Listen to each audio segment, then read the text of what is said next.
Hi, and welcome to freenetworkstudy.com.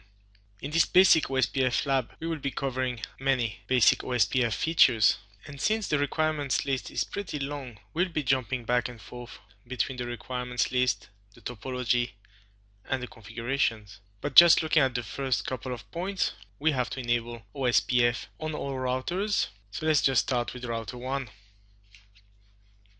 Let's see if OSPF is already configured on router 1. Show IP protocols. No, it's not. Then we'll go ahead and configure it.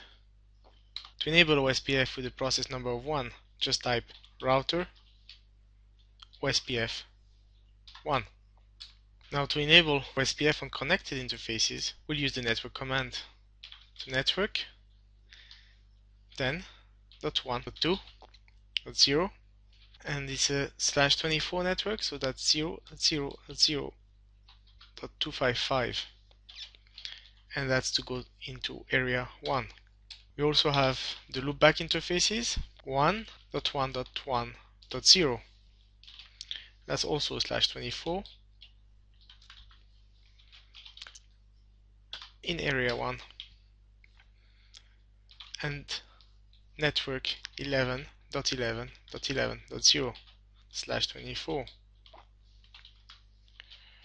area 1. And that's all we have to do on router 1. Now let's jump on router 2. Show IP protocols. OSPF is not running. Let's configure OSPF process number 2. So router OSPF 2.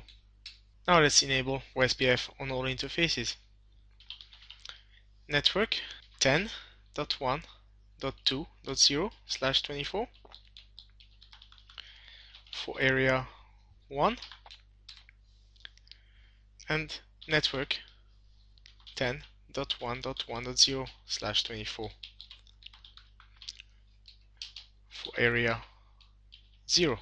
Now we see that area 0 is a broadcast segment, which implies that a designated router would be elected. One of the requirements is to make sure that R2 is always elected in area 0. To do so, we'll have to go on the interface that's connecting to the broadcast segment and assign that interface the highest priority possible.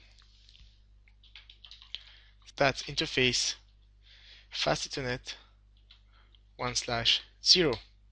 And to assign a priority, we'll be using the IP OSPF priority command 255, which is the maximum. Okay, let's continue with routers 3 and 4. So on router 3, show IP protocols. OSPF is not running.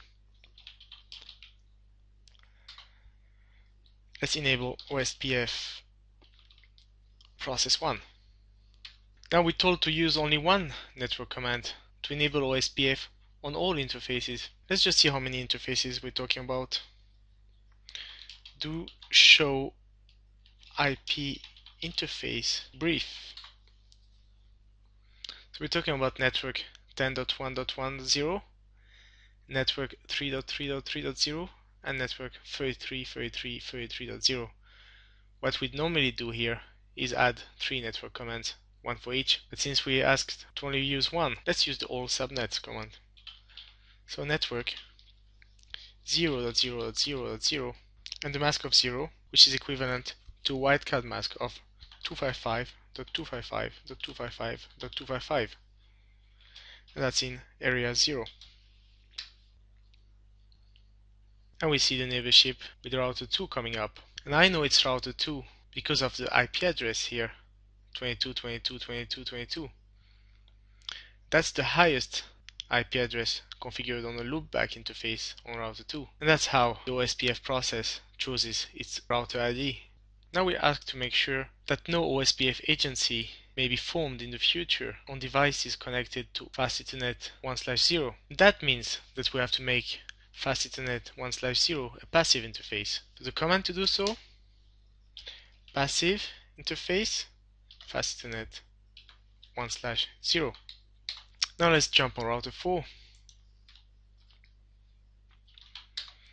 Show IP protocols.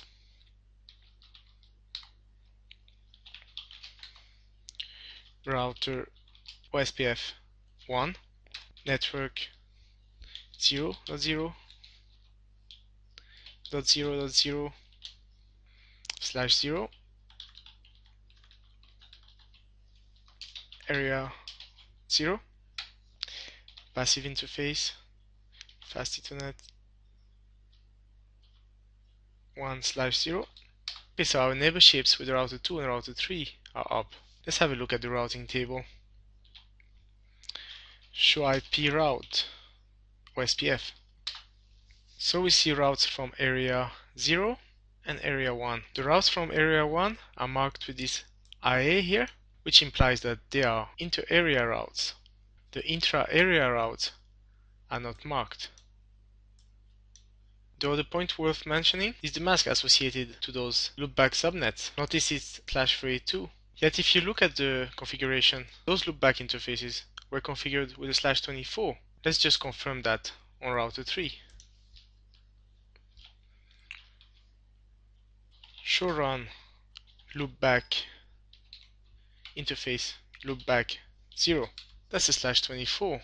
Yet router 4 sees them as a /32, and that's typical of the OSPF loopback network type. Now we're told that MPLS might be configured in the future, and we want the real subnet masks to be advertised along with the subnets. So to change this default behavior, we would have to change the network type on the loopback interfaces. So let's start right here. conft interface loopback 0, and the command is IP OSPF network point to point. We do the same thing on loopback 1, and we'll do the same thing on all devices. Interface loopback 0 IP OSPF network point to point.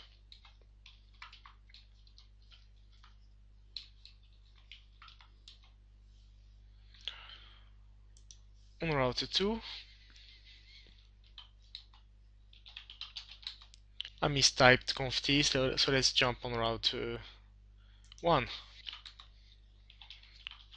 conft interface loopback 0 IP OSPF network point to point. Interface loopback 1.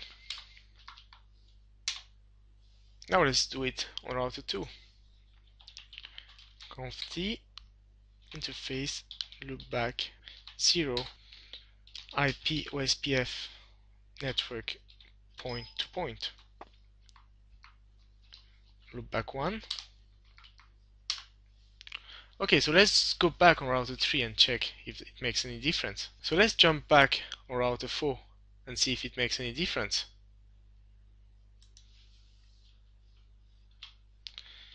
Show IP route OSPF.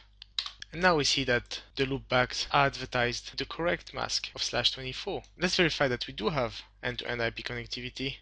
Let's try to ping router 1 from here. Ping 1.1.1.1. And that's working.